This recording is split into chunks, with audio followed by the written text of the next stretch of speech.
tremendous amount in connecting, in supporting entrepreneurs who really are the vanguards. The entrepreneurs are the ones who are out there pushing for change and reimagining our world.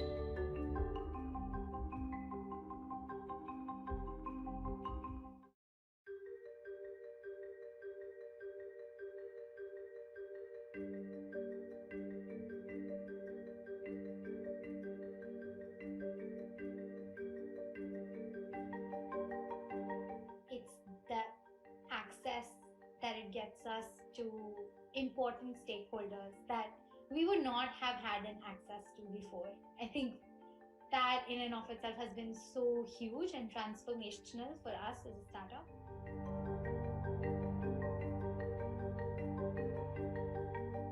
You know, these are some of the top people in the world that you can connect with to try and identify people who get the paradigm shift and who've placed that at the heart of their strategy, whether as a business or a foundation, but really place that into their strategy and not as a peripheral thing. I think that's really where the value is for people like us at Desolinator. I think the uplink connection has been huge for us because we always had international ambitions.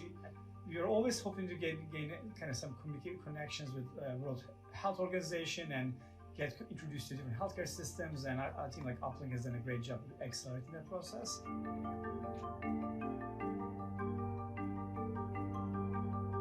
Being part of this cohort has been absolutely amazing in making sure that we are in touch with the right people, again, at the right time, and ensure that our technologies and services are able to not only help with COVID-19, but in any way that we can impact the overall scientific and medical community.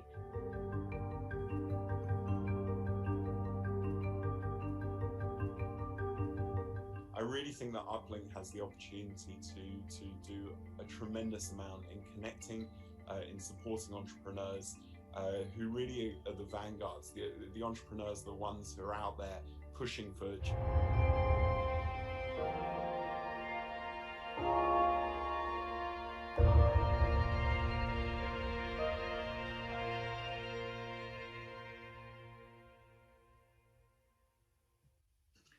It is my immense pleasure to welcome you all to a conversation where we will consider the importance of enabling equitable, inclusive vaccine distribution and highlight the need for continued global contribution and collaboration. The healthcare and the mobility platforms, supply chain and transport communities have responded to the COVID-19 pandemic, engaging the private and public sector on initiatives that serve the greater good. Building on more than 2 decades of partnership since their launch at the 2000 and 2017 annual meetings respectively, the forum supports Gavi, the Vaccine Alliance, the Coalition for Epidemics Preparedness and Innovation, CEPI, and the COVAX initiative to procure and to deliver doses of a safe, effective, and approved vaccine around the world, equitably and efficiently. The Access to COVID-19 Tools Act Accelerator is a worldwide collaboration designed to accelerate the development and production of an equitable access to COVID-19 tests, treatments, and vaccines. It is the only instrument of its kind with principles of universal access and equity at its core. During this pandemic, the central role Transport and Logistics Coordination play to enable efficient distribution of essential goods have been spotlighted. To deliver on the inclusive goals of COVAX, the chief executives from leading shipping, airlines, and logistics industries, along with UNICEF and the Forum, signed a charter in December supporting inclusive global vaccine distributions to LMIC. Additionally, to facilitate resolution of an ongoing maritime crew change crisis, the Forum, together with more than 300 companies and organizations, have come together to launch the Neptune Declaration on Seafarer Wellbeing and Crew Change. By recognizing the vital role of transport workers, granting seafarers key worker status, and by prioritizing vaccine allocation for transport crew, we prevent a deepening humanitarian crisis and contribute to a sustainable global economic recovery. With this, it is my pleasure to invite Julianna Tatelbaum from CNBC to moderate our very esteemed panel as we consider the challenge of vaccinating the world, from mass production to last mile delivery. Over to you. Christoph, thank you so much. It is my pleasure to host this very important panel on vaccine delivery. It's an hour-long session. The first 30 minutes are going to be live streamed. The next 30 minutes will be a private session for our forum members and partners. Now, we find ourselves in this incredible situation right now where in less than a year, we now have multiple vaccines that have been proven effective in protecting against COVID-19. Focus now has shifted very firmly to distributing those vaccine doses. And during this panel, we're going to talk about the logistical challenges of getting these doses from their manufacturing sites to the places where they're being administered, vaccination centers, hospitals, clinics. And we're also going to talk about the risks associated with unequal allocation of vaccines, a hugely important topic as these vaccines begin making their way around the world. So to weigh in and provide their expertise on this topic, I'm very pleased to welcome our panelists. We have Frank Appel, the CEO of Deutsche Post DHL. We've got Dr. Seth Berkley, CEO of Gavi, Ms. Dorothea von Boxberg, member of the Executive Board and Chief Commercial Officer, Lufthansa Cargo, and we have Dr. John Nkengasong, Director of Africa CDC. So thank you to our panelists. I really look forward to this discussion. I want to kick off, Dr. Berkley, with you. You have been very clear since the start that in a worldwide pandemic, nobody is safe unless everybody is safe. How prepared are we at this stage for the task at hand?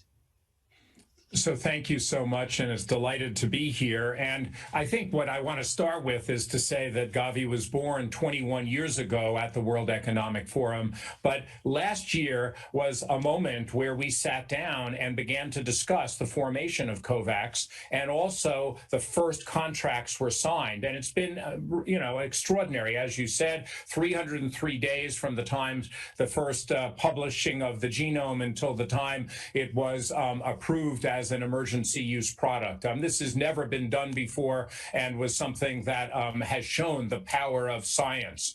Now, why was COVAX formed? Well, the previous experience in 2009 was that, and that was with swine flu, was that a small number of countries bought up the doses and there weren't doses available for the rest of the world.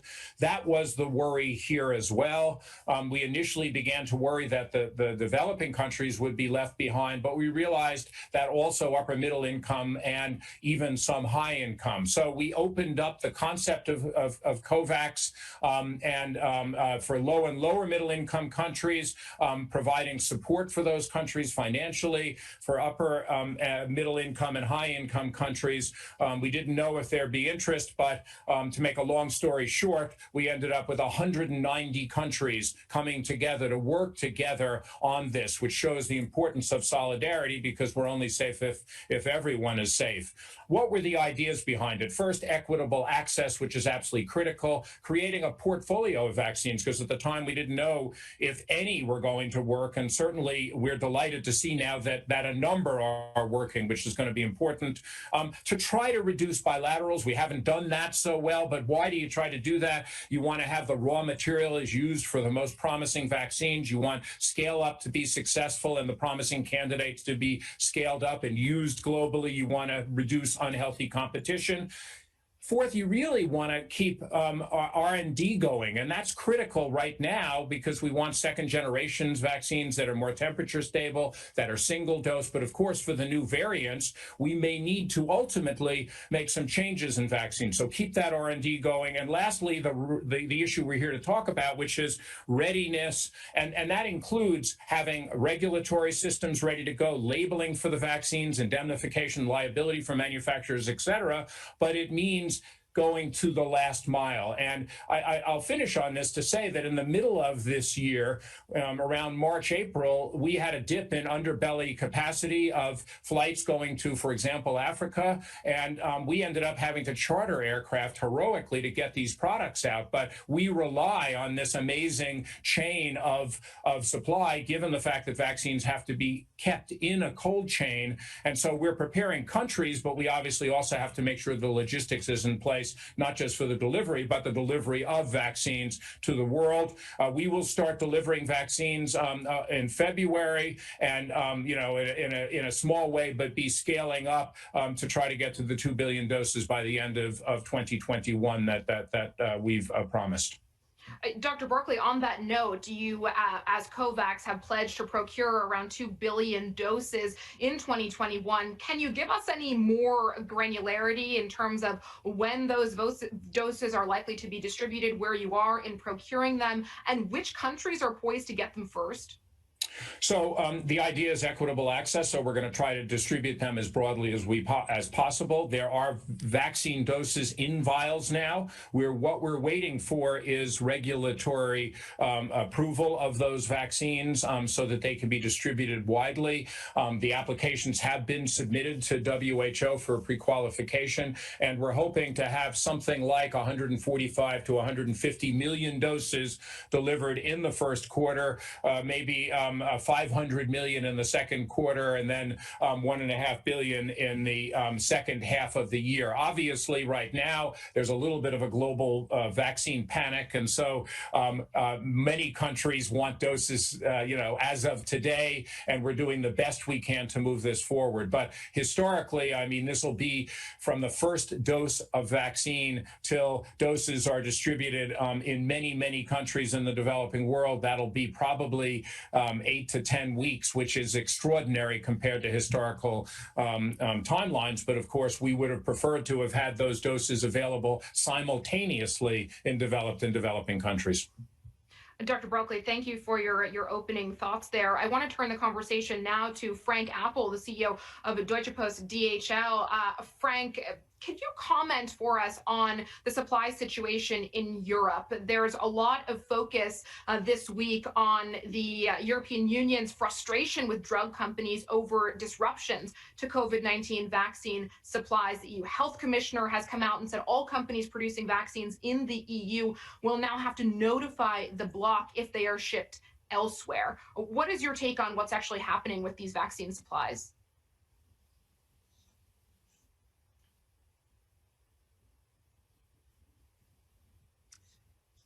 Overall, I think it's great to see that we have, as Seth already said, much earlier than anybody expected vaccines, and of course the production is, now increasing. I can't judge if really is that misunderstanding or a different promise from some of the pharmaceutical companies. The logistics will not hinder it.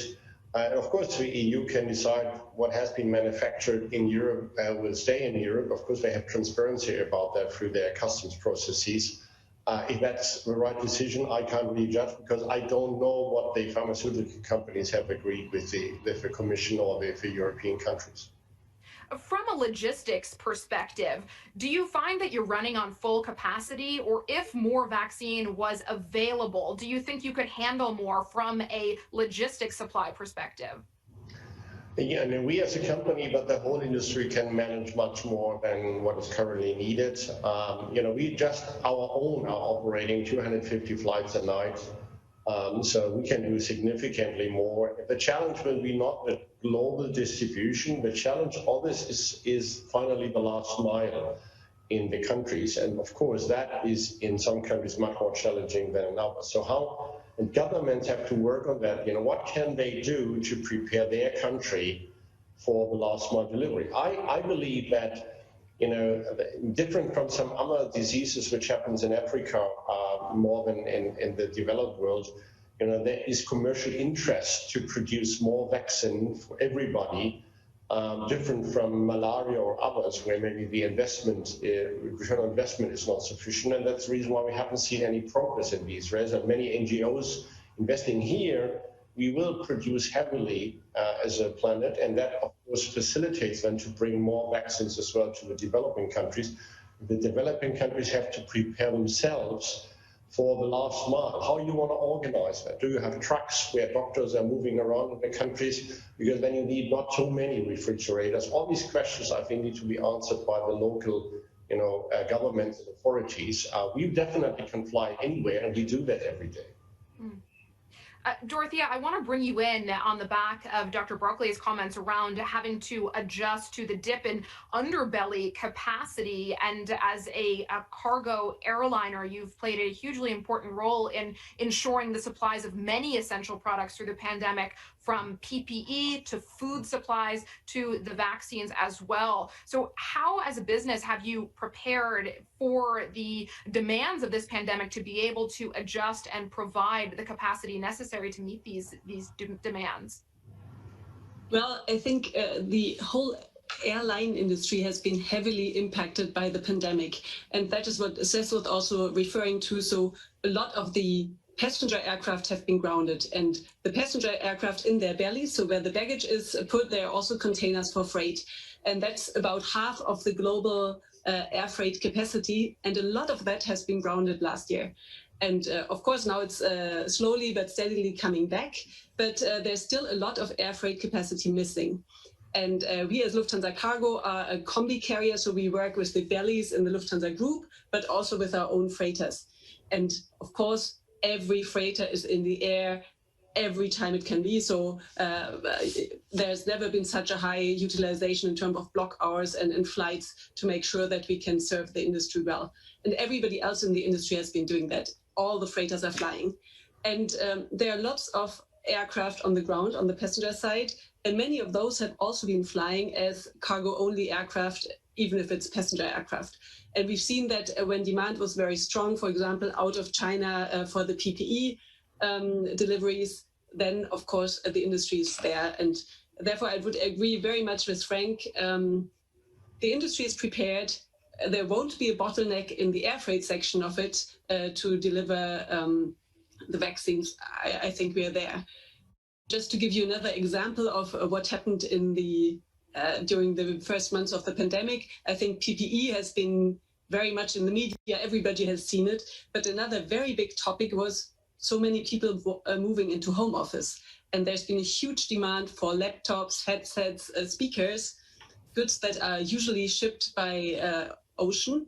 But suddenly there was such a high demand instantly that a lot of this has also flown. So I think air freight is always there when things need to move long distance really quickly, then it's available. Thank you, Dorothea, for your thoughts. I want to bring in now Dr. Nkengasong, Director of the Africa CDC. A major worry is that countries with high transmission can act as a breeding ground for resistant variants. And early studies suggest that the South Africa variant, which is of chief concern to the medical community, shows some resistance to neutralizing antibodies. What is the situation like on the ground in Africa? And do you have all the supplies you need to try to control the spread? Thank you, first of all, for including me as part of this panel. I think the best way, I believe, to control the variant is to do two things: to scale up the public health measures that we know they work, and which have worked over the last 1 year in Africa and across the world. And then secondly is to vaccinate quickly. So if we do those two things, then I think then we get rid of the variant problem.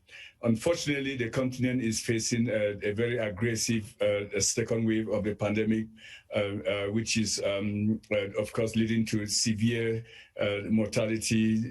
Last week alone, we witnessed as a continent an increase of about 18% in mortality across all 55 member states.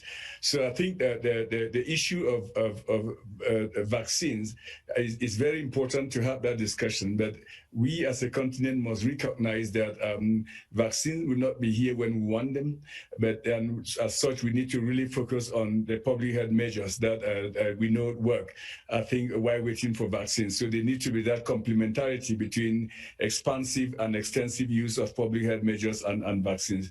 Now, with respect to, is the continent ready for vaccine? Of course, yes, the continent is ready. We have to use a phased approach in introducing vaccines on the continent, and also use approaches that will be guided by sound epidemiology.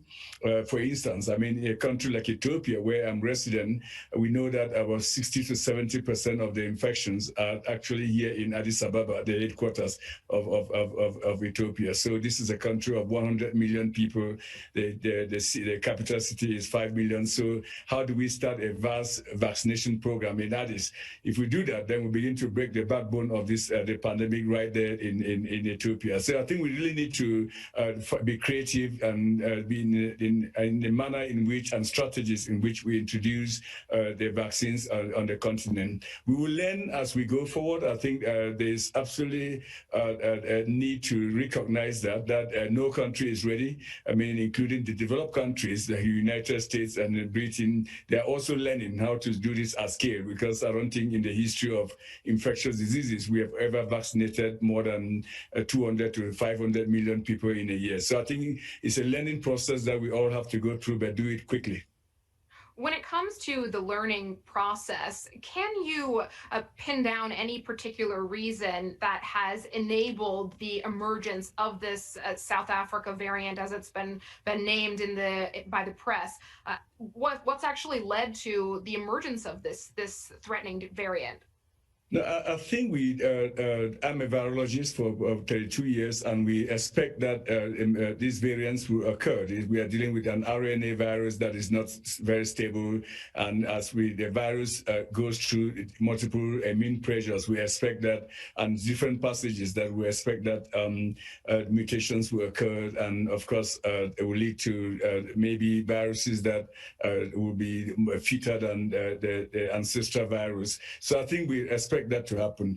Now, it is labeled a South African variant, but we truly don't know if it came from South Africa or not, because South Africa in Africa is sequencing a lot of the viruses. Okay, so other parts of the continent are sequencing very limited part of the virus, have limited capacity to sequence the virus. We at the Africa CDC have established what we call the Pathogen Genomic Institute, which is a network of centers of excellence to really promote large-scale sequencing of the viruses, so that we begin to understand if this virus is restricted to South Africa or is spreading across South Africa.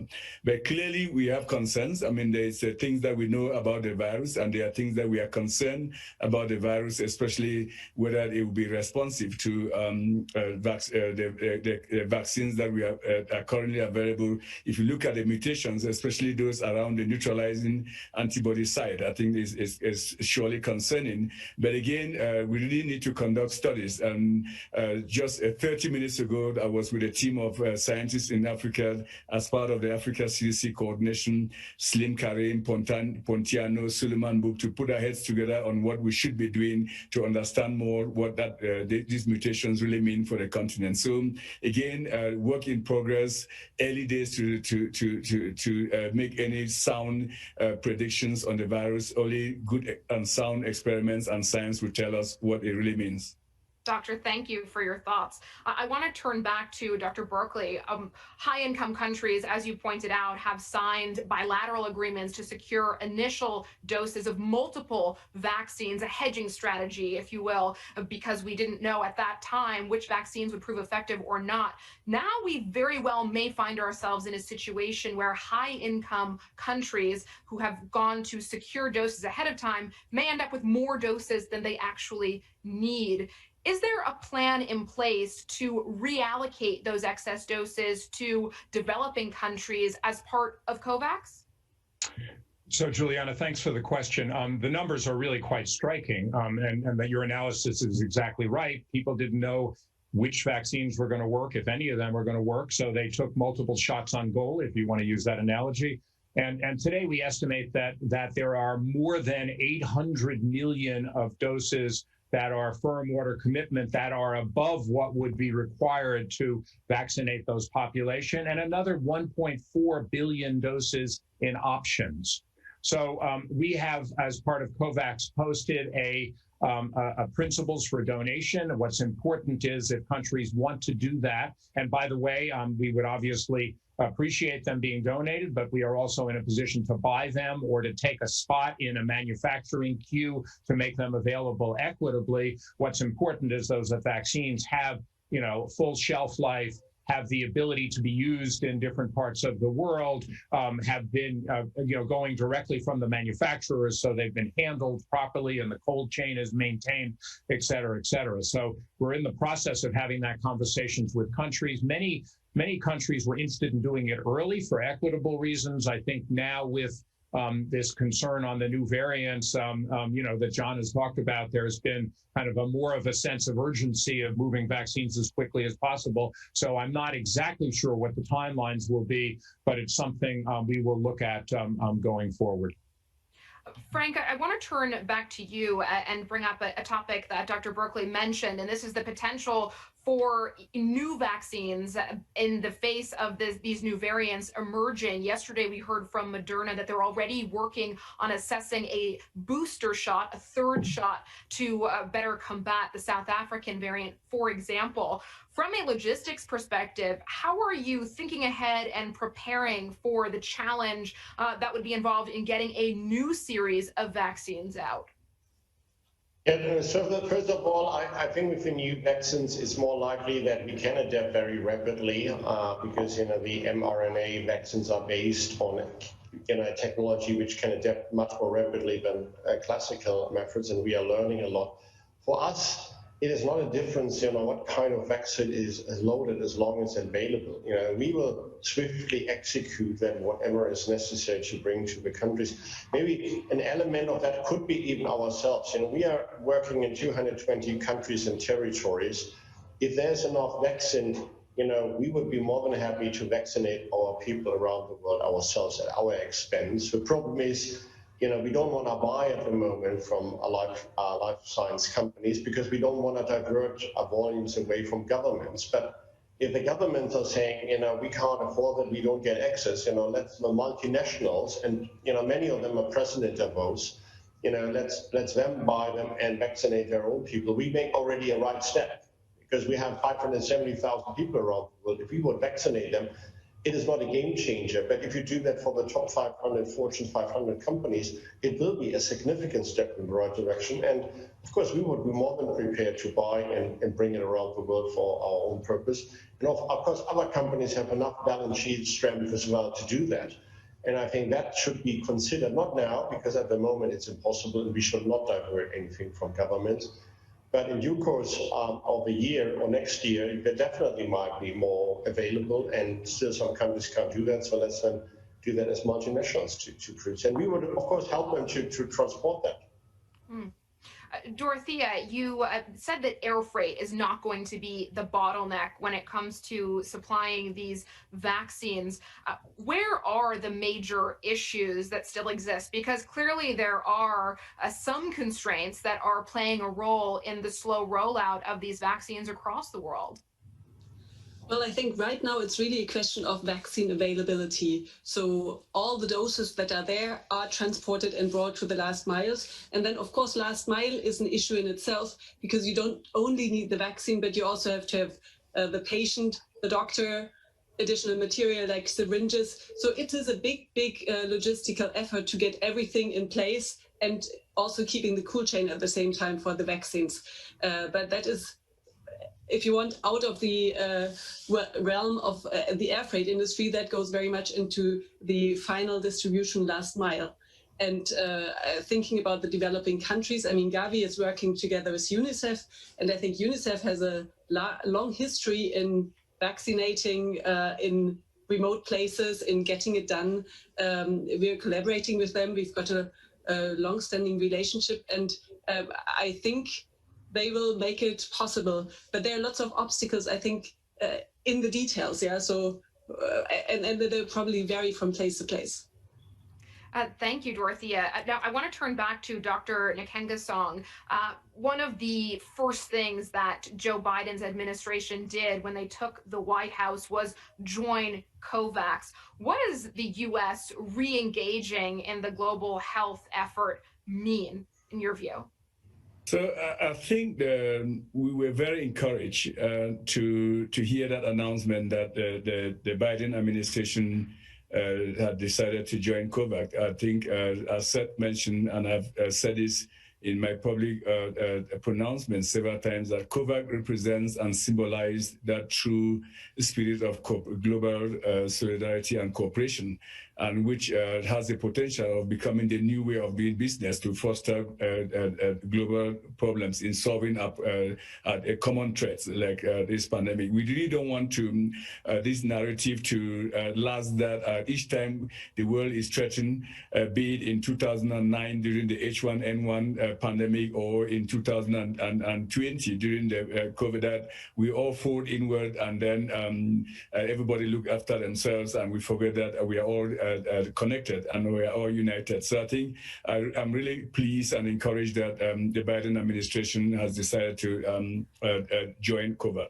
Now, the U.S. has always been a force of good when in global health, when they have exercised their leadership, be it in the fight against HIV/AIDS. I think Seth and I used to all work in HIV/AIDS for so many years, and I think until when the United States joined, decided to launch the President's Emergency Plan for AIDS Relief, PEPFAR, then the continent of Africa actually started seeing a remarkable decrease in deaths. I think that is all thanks to the leadership of the United States government and, of course, of the Global Fund that was launched almost at the same time. So the United States leadership in global health has always been remarkable and significant. So we really hope that their return to the need to work collaboratively in a multilateral fashion will mean a plus for the global health community in fighting not just the COVID pandemic, but in guaranteeing the health security of the world. Thank you. I just want to wrap up, going back to Dr. Berkley, and to wrap up some of the things we've heard out of Frank, in particular around the way private companies have been working with governments, but we're starting to see some cracks here, and the EU is just the latest example when it comes to what's gone wrong in the supply of these vaccines. In your view, do you think the commitment is there between the private and public sector to get these vaccines out in an equitable way? I think it is. Of course, now people are focused on right now, when are we going to get our vaccines? But if you stand back for a moment, there are a whole range of new manufacturers. In the next week or two, we expect to see 2 other major manufacturers unblind their clinical trials. Of course, we're very hopeful that they will have positive results as well. The initial vaccines, the Moderna and the Pfizer vaccines, were quite expensive, produced in relatively small quantities to start, and had some issues in terms of their cold chain. So they were not the preferred doses to use globally. Of course, they can be used globally. It just is harder and takes a little additional work. It's kind of this next generation which we are seeing, and I think those will be flowing quickly around the world. And obviously, we don't yet know exactly what we need to do. John made this point. We need to use epidemiology, but do we need a booster for people who, are at high risk? Do we need another additional vaccine? Do we want to increase the coverage of the vaccines over the population? These are all answers that we're only going to find out as we understand the epidemiology of the disease better. Thank you so much for your thoughts, and thank you to all of our panelists: Frank Appel, CEO, Deutsche Post DHL, Dr. Seth Berkley, CEO, Gavi, Ms. Dorothea von Boxberg, member of the Executive Board and Chief Commercial Officer from Lufthansa Cargo, and Dr. John Nkengasong, Director, Africa, CDC. This concludes the live stream portion of this session. For our forum members and partners, please stick around for an informal discussion with our panelists next. Thank you so much for joining us.